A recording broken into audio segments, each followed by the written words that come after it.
She's become demanding and more competitive and more needy. What I would do is learn boundaries. I mean, I have a boundaries course. You could take that. You could take my Relationships 101. It's free, the 7 days, which secretly has an 8th day. It's not a secret now. I just told you shit. But anyways, dealing with toxic family members during a crisis.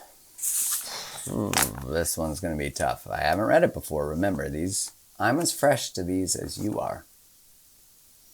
Dealing with toxic family members during a crisis. Mark, I cannot thank you enough for your videos and wisdom. Thank you. I don't insert those parts, by the way. If I was like, Mark, your hat selection is incredible. And your receding hairline, my favorite. Mark, I cannot thank you enough for your videos and wisdom. My issue is not my partner, but my parents. More so my mom. Through your work, I've come to realize that she is toxic and has terrible boundary issues, particularly with her children.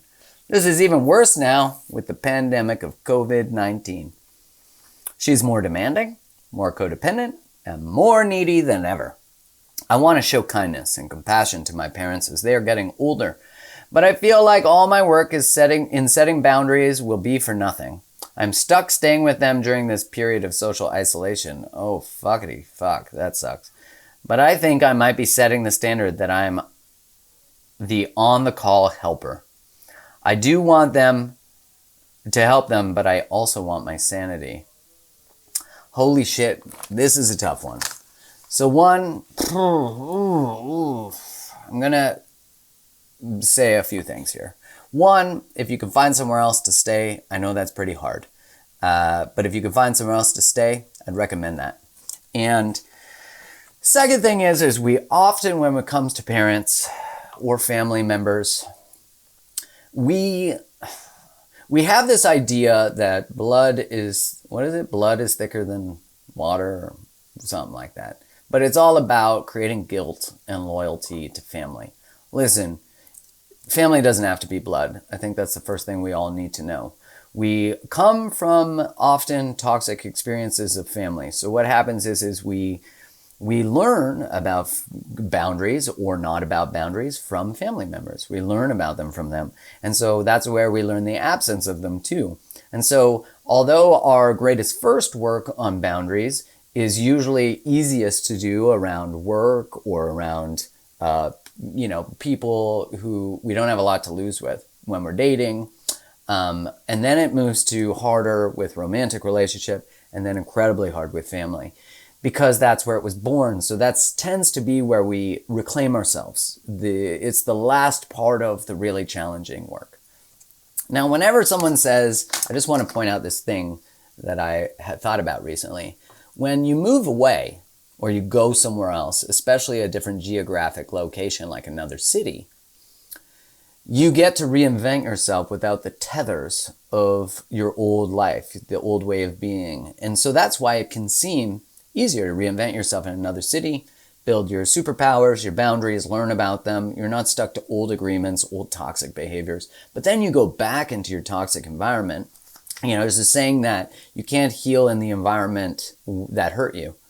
That is very true. And you can go back to that environment sometimes, not always, and be this new version of you that really tests whether you are healthy, really tests whether you actually have done the work. Because what you see people do is they either lose themselves in a relationship and then they find themselves individually and then they make themselves an island and they don't ever really re-enter relationship because they don't know how to hold on to themselves and be in relationship. So how do I take my individuality and who I am as a human, and how do I go back into this zone like living back at home during Corona? Look, whether you have a toxic relationship with your family or your relationship or your partner, it could be healthy, and still being in social isolation is going to drive you fucking nuts because you're so close to people, and people need space. They need space to be themselves. It's okay to need space for yourself.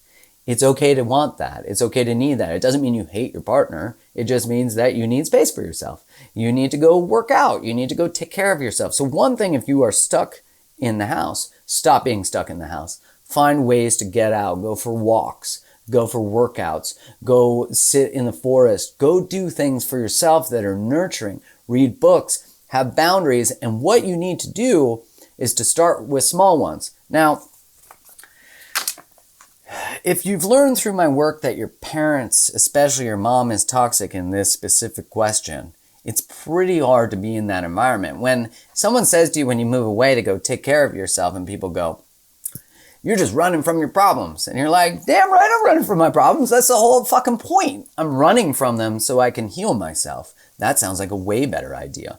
So she's become demanding and more competitive and more needy. What I would do is learn boundaries. I mean, I have a boundaries course. You could take that. You could take my Relationships 101. It's free, the 7 days, which secretly has an 8th day. It's not a secret now. I just told you shit. But anyways, take that. Do something that is self-nurturing that's going to allow you to check in and use little tests of boundaries with people. So you get to test them out. That's what I would suggest. Now, in the future, because you're probably learning by this immersion with your family how much they drive you nuts and how toxic the people around you really are. This is where there is a gift to what's going on right now, which is when you face your mortality, which is ultimately what we're facing. When we face our mortality, which is always available to you, by the way, you are not promised any future, but when you face your mortality, you now know what matters to you in your life. Because if your life ended next week, who would you keep? What about yourself? Would you keep behaviors that you have, choices that you make? What's heavy? Who's heavy in your life? Who are you not around that you're like, oh my God, it's so great to not be around them. Don't bring them back in your life. What are you doing? And then you need to discover, like, if relationships feel heavy, write down what's heavy about them. What would make that relationship light? And for some people, there will be nothing that makes it light. And that's okay. Because often that will be with our family or our friends or our parents, but it will especially be with our family. And with those people, that's when we feel guilt, right? We get guilt. Now you can learn to increase your tolerance for guilt. That's important to learn. You can learn to increase your tolerance for guilt. Remember how I said earlier that taking cold showers allows you one, to turn down all the sexy that's probably stuck in you while you're in social isolation.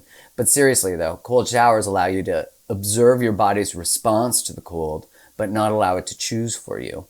Like you're not actually going to die in the cold water, but your body responds like it is. So the longer you can learn to tolerate the cold water, the more you can observe your own physiological response when you're in reactivity.